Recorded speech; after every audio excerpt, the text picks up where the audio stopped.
Assalamualaikum dan salam sejahtera. Kita jumpa lagi dalam channel zani4e.com YouTube. Kali ini kita sambung lagi tentang climate change ataupun perubahan iklim. Saya telah share dalam video sebelum ni tentang beberapa terma-terma yang semakin menjadi sebutan bila kita berbicara tentang climate change ataupun perubahan iklim, sama ada di peringkat negara, nasional ataupun peringkat global. Saya kena ulang lagi sekali, isu perubahan iklim bukan isu nasional. Ia adalah isu global, bukan isu nasional. Jadi saya nak sambung hari ini, saya nak pergi lebih lanjut tentang gas rumah hijau. Okey, video sebelum ini saya terangkan apa itu gas rumah hijau yang memberi kesan gas rumah hijau, apa kesan dia lah secara umum. Hari ini saya nak kongsi lagi lebih lanjut tentang apa itu gas rumah hijau yang utama yang menyumbang ke arah pemanasan global. Okey, saya dah kongsi sebelum ni ada jenis gas rumah hijau yang memberi kesan kepada kita punya atmosfera. Sepatutnya kesan gas rumah hijau ni menjadikan bumi ni selesa untuk didiami. Tetapi bila gas rumah hijau ni dibebaskan dengan kadar yang lebih tinggi daripada sepatutnya, ia telah menyebabkan pemanasan global ataupun global warming. Saya dah tahu konsep kenapa, sebab gas rumah hijau ni dia memerangkap haba daripada cahaya matahari yang sepatutnya setelah sampai ke bumi dia akan kembali semula, tetapi diserap oleh gas rumah hijau ni dan dia akan kekal di permukaan bumi dan menjadikan bumi lebih panas daripada sepatutnya. Sebab jika tak ada haba daripada matahari ni, atmosfera kita ni sejuk. Sebab tu dia kena mencapai satu tahap pemanasan yang selesa untuk kita lah. Tapi jika terlebih, dia akan menyebabkan pemanasan yang berlebihan. Bila lebih panas, kesan-kesannya contohnya bila lebih panas, contohnya ais di kutub utara dan selatan, ais akan mencair. Bila ais mencair, kesannya paras air laut akan naik. Bila paras air laut naik, maka mungkin sebahagian dari bumi akan yang lebih daripada 80% ni diliputi air ni akan ditutupi ais sepenuhnya. Itu antara kesan-kesan daripada pemanasan. Kali ini saya nak kongsi sedikit lebih lagi tentang gas rumah hijau yang utama lah. Saya akan kongsi satu persatu. Bagaimana supaya kita lebih faham airnya, bagaimana kita boleh memainkan peranan kita. Jadi kita tengok kepada ini yang saya kongsi sebelum ni. Konsep dia. Di mana cahaya matahari akan masuk ke atmosfera, dipancarkan sinaran cahaya matahari. Kemudian sepatutnya bila sudah sampai ke bumi, cahaya matahari akan keluar semula lah. Dia punya gelombang ni berbeza lah, yang masuk tu pendek, yang keluar tu panjang sepatutnya. Yang dalam bentuk infrared ni, dipanggil infrared. Kemudian gas rumah hijau ni sama ada karbon dioksida ataupun water vapor, wap air dan juga methane, contohnya methane dan sebagainya, dia akan memerangkap infrared ni. Dia akan trap infrared punya sinaran infrared ni. Sepatutnya bila dia sampai ke bumi dia akan kembali semula. Dia akan dipantulkan semula. Tapi bila diperangkap lebih oleh gas rumah hijau ni, dia akan meninggalkan kesan panas. Yang sepatutnya jika keadaannya agak seimbang, sepatutnya kepanasan itu lebih selesa untuk kita duduk di dunia ni lah sepatutnya. Dan tak akan beri kesan negatif kepada bumi.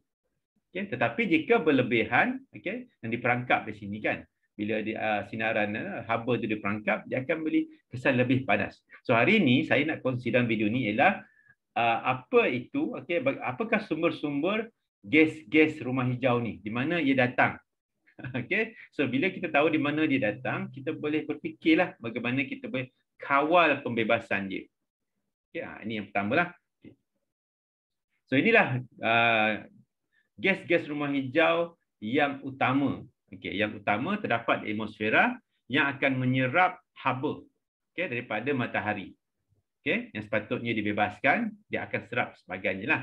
Okey, yang pertama sekali ialah yang paling utama sekali ialah karbon dioksida. Karbon dioksida. Okey. Kemudian metan.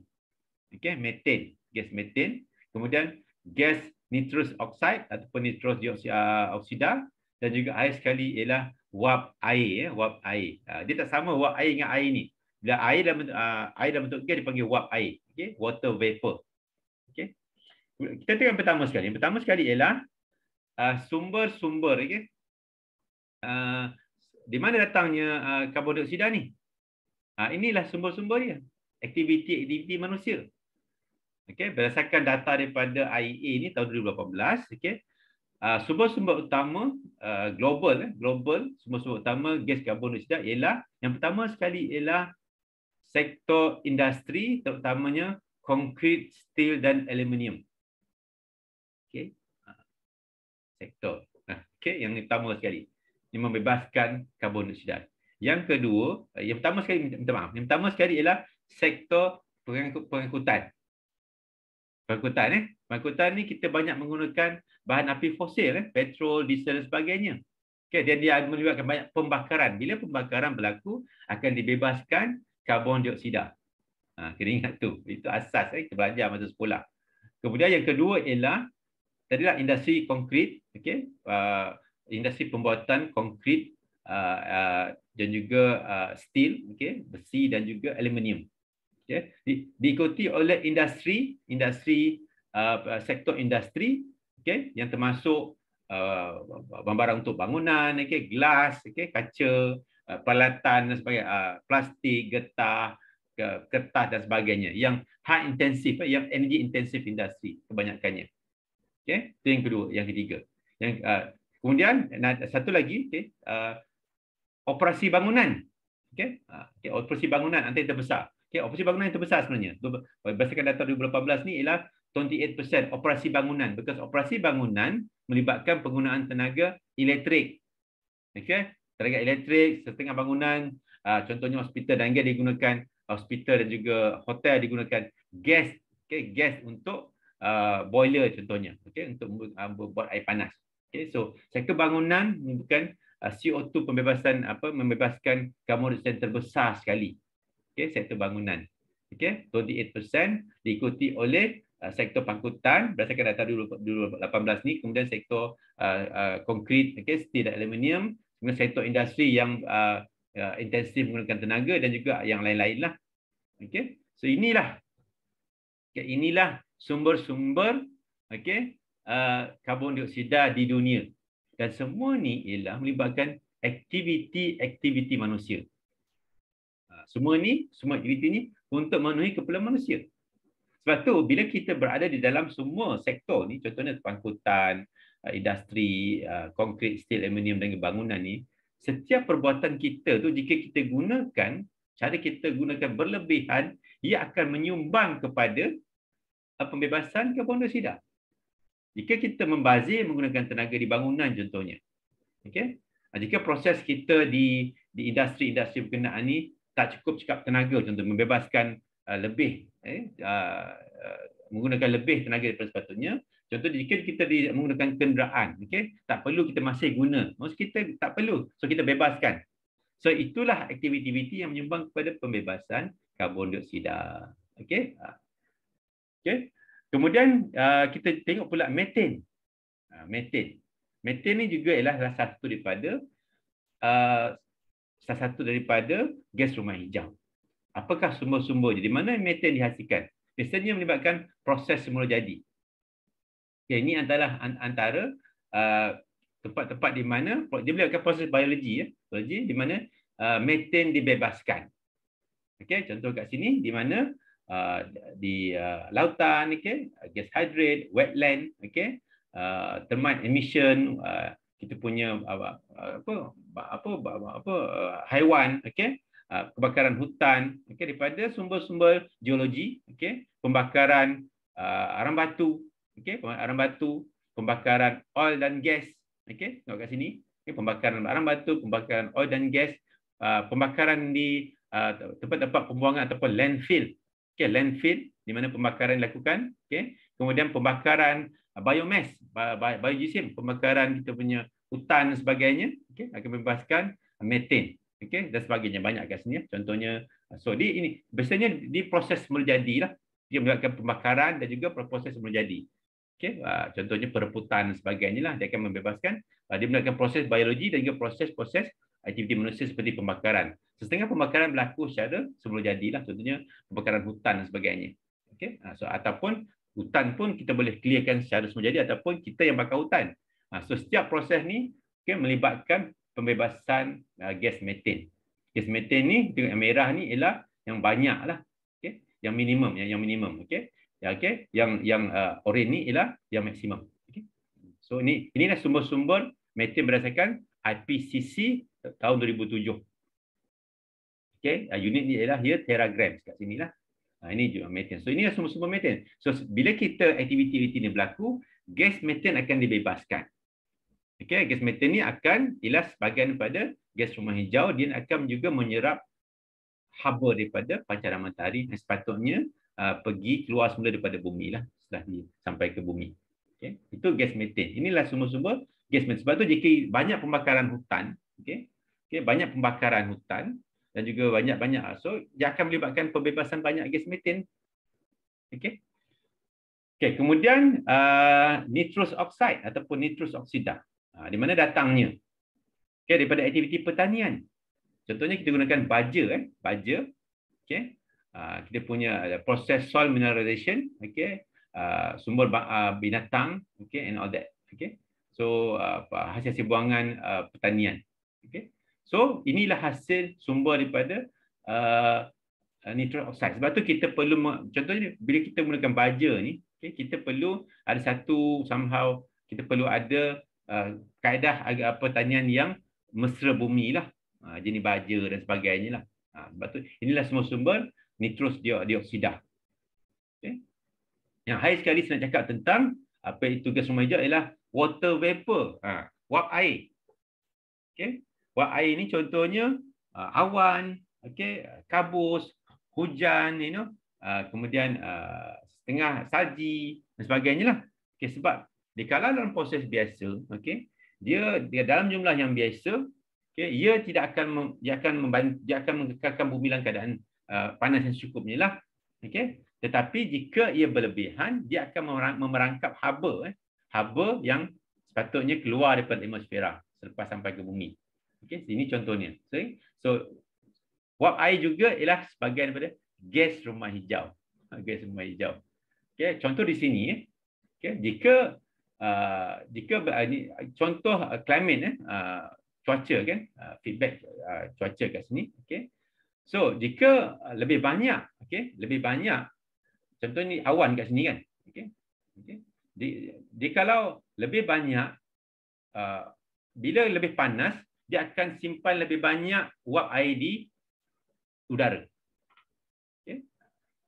So bila lebih banyak lebih panas, okey, bila bumi kita lebih panas, dia akan perangkap lebih banyak uap air di udara. Lepas tu contohnya di humid kan dekat negara-negara kita ni, kat Khatulistiwa ni, okey. So bila lebih banyak uap air, lebih banyak udara terperangkap di udara. Okey. So sama juga jika lebih banyak awan, okey. Bila lebih banyak uap air, akan lebih banyak awan. Okey. Okey, sepatutnya awan ni baguslah, okey. Dia akan reflect cahaya matahari. Okay, tapi bila terlampau banyak, okay, uap air akan perangkap haba ni. Dia akan kekal di dalam atmosfera. Okay, tapi ini bagi saya susah kita kawal lah. Okay. Yang lebih senang kita kawal yang melibatkan aktiviti kita ialah contohnya tadi dari segi karbon dioksida, sebab dia melibatkan aktiviti-aktiviti yang kita lakukan. Okay, kita boleh buat sesuatu untuk kurangkan. Okay. Metan pun sebahagiannya kita tak boleh kawal sebab dia proses menjadi. Tapi contohnya metan tadi kan, tapi sebahagiannya kita boleh kawal. Okay. Sebab kita boleh kurangkan ataupun pembakaran hutan lah contohnya. Okay. Satu lagi hutan ni pula. Hutan ni ialah satu kaedah semula jadi untuk mewujudkan dipanggil carbon sink. Carbon sink ni tempat penyimpan karbon lah sepatutnya. Carbon sink. Sebab hutan ni, bila ada hutan, bila ada hutan, contohnya kan, bila ada hutan, kita akan proses mula jadi fotosintesis dia memerlukan karbon dioksida. Ingat video pertama saya, bagaimana kita nak mencapai net zero. Net zero kan? Net zero, bagaimana kita capai? Kita kawal jumlah pengeluaran karbon dioksida ataupun GHG, dan satu lagi kita remove, kita remove karbon dioksida dalam alam atmosfera. Cara dia ada cara semula jadi, ada cara teknologi. Bila kita nak kawal pembebasan, kita kawal tindakan kita. Tapi kalau kita nak remove ataupun kita nak ambil daripada GHG ni daripada alam kita ada dua cara. Satu, cara semula jadi.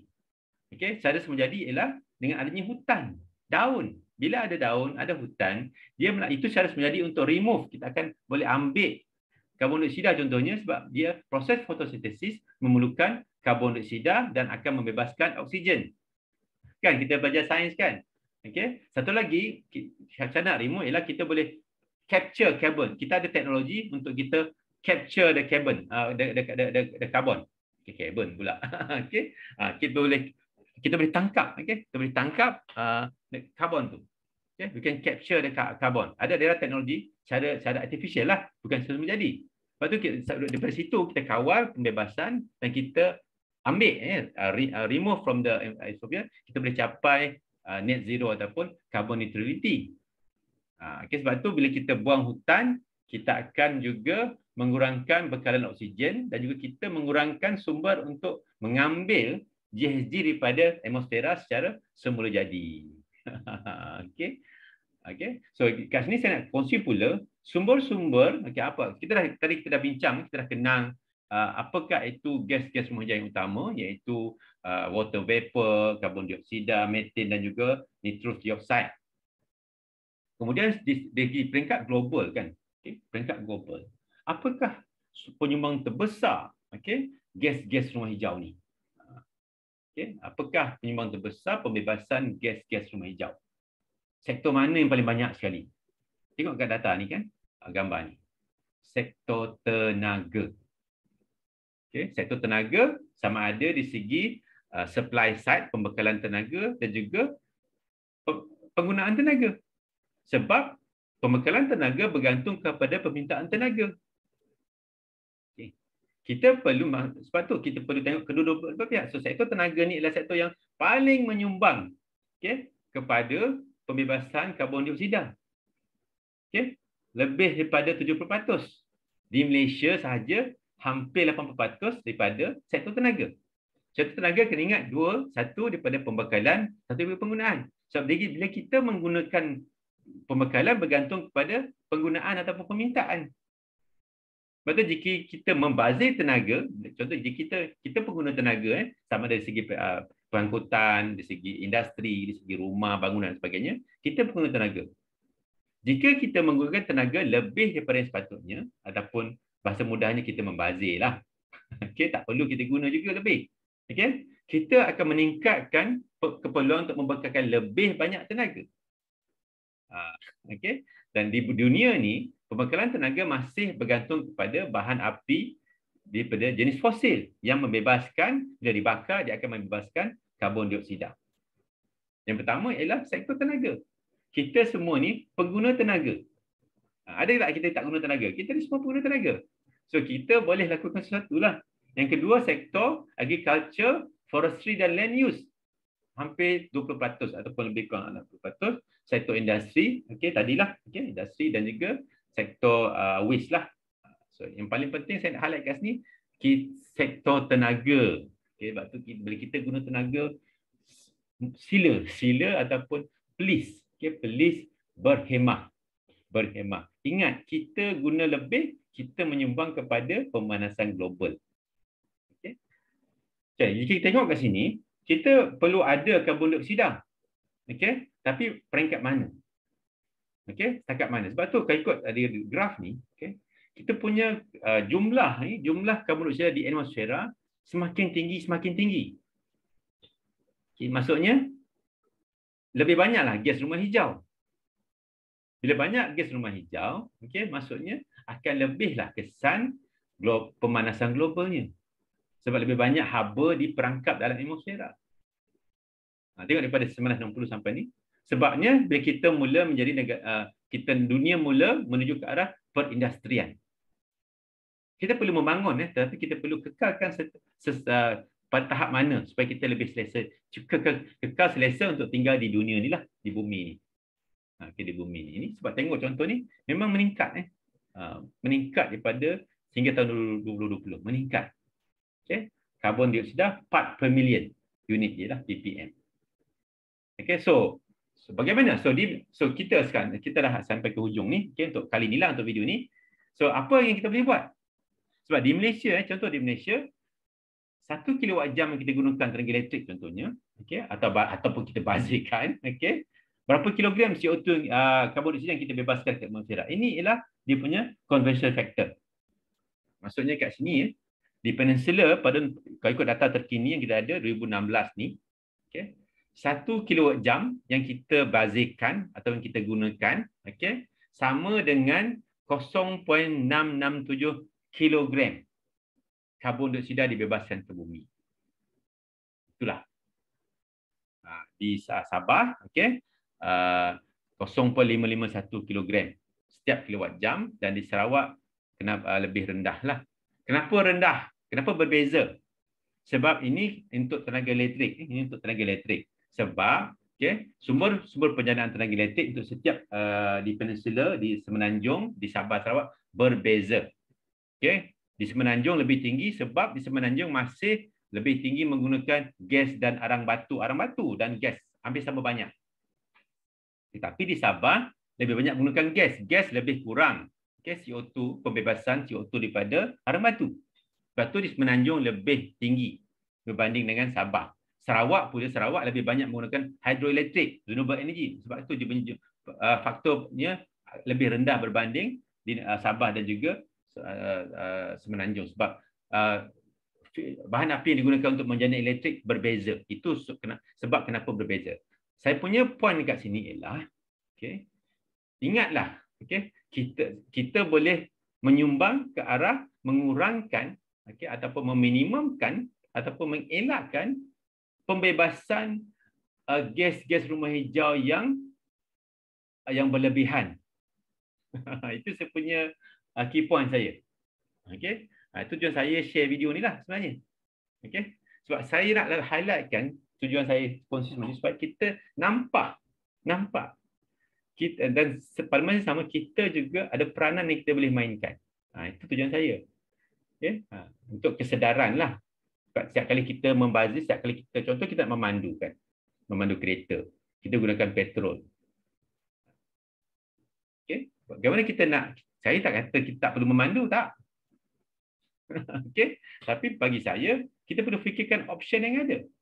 Pertama sekali, contohnya jika tempat tu dekat, perlukah saya memandu? Contoh nak ke surau, ke masjid, ke kedai depan rumah. Okay. Kalau keadaan selamat, okay, kenapa kita tak jalan kaki saja? Perlukah kita memandu? Okay. Jika kita nak pergi tempat ataupun untuk bekerja, ada tak pilihan? Okay. Ada tak pilihan angkutan awam contohnya? Okay. Sebab angkutan awam. Okay. Kita ada pilihan, tapi bila kita dah tak biasa, kita akan boleh biasalah. Kita perlu biasakan yang tak biasa untuk kita capai yang lebih baik. Mungkin kadang-kadang tak selesa bukan sebab kita tak selesa pun, sebab kita tak biasa, sebab kita rasa tak selesa. Sebab kita bertahun-tahun memandu contohnya. Dah semua ada privacy kan. Tiba-tiba nak ramai-ramai bersesak sebagainya lah. Tapi kita tengoklah. Kenapa? Sebab negara maju pun, Jepun pun lebih maju daripada kita, lebih kaya, tapi kenapa rakyat-rakyat dia boleh guna public transport? Bila ada pilihan, saya kata bila ada pilihan. Itu cara dia lah. Bila kita menggunakan contoh itu untuk pengangkutan lah, adakah kita perlu memandu? Pertama sekali. Kemudian bila kita ada pilihan untuk membeli kereta, katalah kita ni mampu, kita boleh fikirkan kenderaan yang lebih cekap tenaga ataupun lebih hijau. Contohnya kenderaan contohnya EEV, Energy Efficient Vehicle, ataupun kenderaan hybrid, ataupun kenderaan elektrik. Jika kita mampu, ada pilihan. Asal dia perlu ke tidak. Kemudian bila kita perlu, kita pilih yang lebih hijau lah, yang lebih kurang membebaskan gas-gas rumah hijau. Okay, jika ada pilihan public transport, kita gunakan public transport. Okay, pengangkutan awam. Okay, walaupun mungkin tak selesa mula-mula, kita akan biasakan tak lama lagi. Dah lama kita cuba, kita tak biasakan. Okay, untuk siapa? Bukan untuk kita saja, untuk dunia kita ni, untuk anak-anak kita. Terus segi pengangkutan, segi elektrik. Okay, di rumah kita yang kawal penggunaan elektrik di rumah kita. Okay, kita boleh pilih guna cara yang cekap tenaga, kurangkan pembaziran. Bila tak perlu, kita tutup lampu. Kita tak perlu aircon, kita tutup aircon. Okay? Contohnya. Kemudian, bila kita nak beli barang yang elektrik, yang perlu, kita gunakan barang elektrik yang cekap tenaga. Okay? Itulah cara kita menyumbang ke arah pengurangan pembebasan gas rumah hijau. Itulah cara kita menyumbang ke arah melindungi dunia kita supaya kadar kenaikan suhu tidak lebih daripada 1.5 darjah Celsius. Kita kena kekalkan kenaikan suhu ni di bawah 2 darjah Celsius untuk kita kekal selesa hidup di bumi.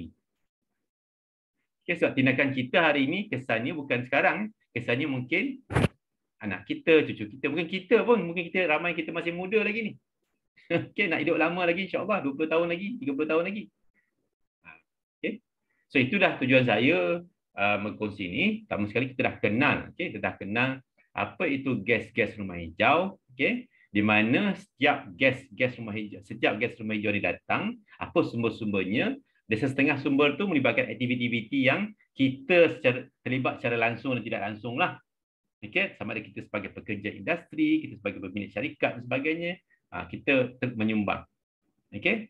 Kemudian bagaimana kita boleh sumbernya? Bila kita dah tahu di mana dia datang, kita boleh kawal lah. Okay? Mengikut kemampuan kita lah. Mengikut kemampuan kita. Akhir sekali, okay, kita dapat tahu kan bagaimana, apakah jumlah dia di Malaysia ni kan. How much?